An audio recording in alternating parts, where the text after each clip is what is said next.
Thanks for joining us for the Executive Series. Today I'm joined by Cath Norman, who is the Managing Director of FAR Ltd. Cath, great to talk to you again. And you, Tom. Now, the last time we spoke, just under a year ago, you've been actually quite busy with the drilling program since, with a recently spudded well off the coast of Senegal, SNE Field. Yes. How's the progress going there?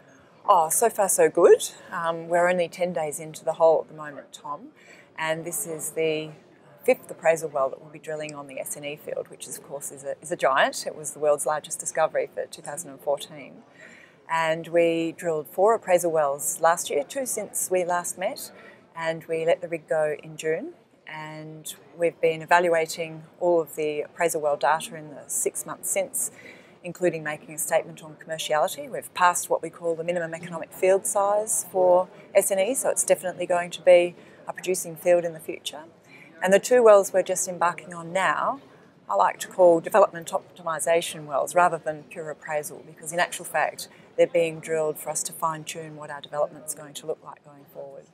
So I suppose one of the things that stands out about the SNE field is that when fields first get discovered, people are quite ambitious about their scale, and they tend to be reduced in size as time goes on, but this is the opposite in your case. Yeah, so there is an expression in our industry that good fields just get better, and this is one of them. So before we drilled, our pre-drill estimate for the field was on a P50 basis, about 154 million barrels.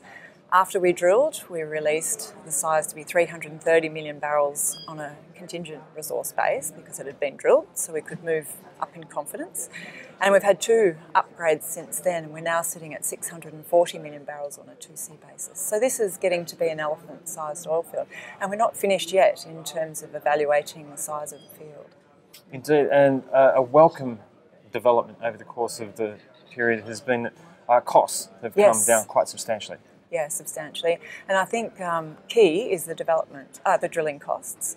And to give you an example, when we first drilled FAN1 and SNE1, our 2 discovery wells, we paid $675,000 US a day just for the rig. And we were in a very competitive market at that time. Oil price was up around $100 when we contracted the rig. Give it a year, when we appraised last year and drilled 4 wells, we were looking at $330,000 US a day. And we've just contracted a terrific rig with dual BOPs on board, dual mast, for $190,000 US a day. And I think there's the cost element, which has clearly come down. We want to keep drilling while we've got this cheap rig. But there's also the element of getting the A-team. When it's very competitive, you can end up with a crew that's perhaps not the A-team. And we've got this rig that's been warm stacked in Las Palmas, so the crew's been there ready to go. It's just moved from a drilling campaign in Ghana straight onto ours, and we've had no problems at all in the rig acceptance, and the drilling's been going well for the last 10 days. Okay, so what are the milestones that stand out in your thinking as far as the next 9 to 12 months are concerned? Okay, so clearly getting through these next 2 wells is really important because, as I said, they're more about development optimisation. So we already have a development plan. We made a statement on commerciality back in September. So now it's about fine-tuning that development plan. And part of that is understanding some of the contributions from the shallower, thinner reservoirs that we have to the oil field. At the moment we've made a statement about commerciality based on our big thick reservoirs at the base of the field, and we need to understand how the upper reservoirs are contributing. So the first well we're drilling will be flow testing those reservoirs, and that will enable us to add some more barrels into the development. And then the second well that we'll be drilling is all about proving the connectivity of those thin layers in our reservoirs. And we do that by sending out a pulse and then recording the pressure that that pulse gives out at the wells where we've set gauges in the past. And SNE5 will be used as one of these listening wells as well. So that's very important for us in terms of then nailing down the development plan that we aim to get submitted as soon as possible. And what that means for our shareholders too is that we can convert resources to reserves, and it opens up to reserve-based lending and a whole lot of other funding facilities for FAR. But on the flip side of that too, there's some other great things happening. So SNE is on its own path now through to development.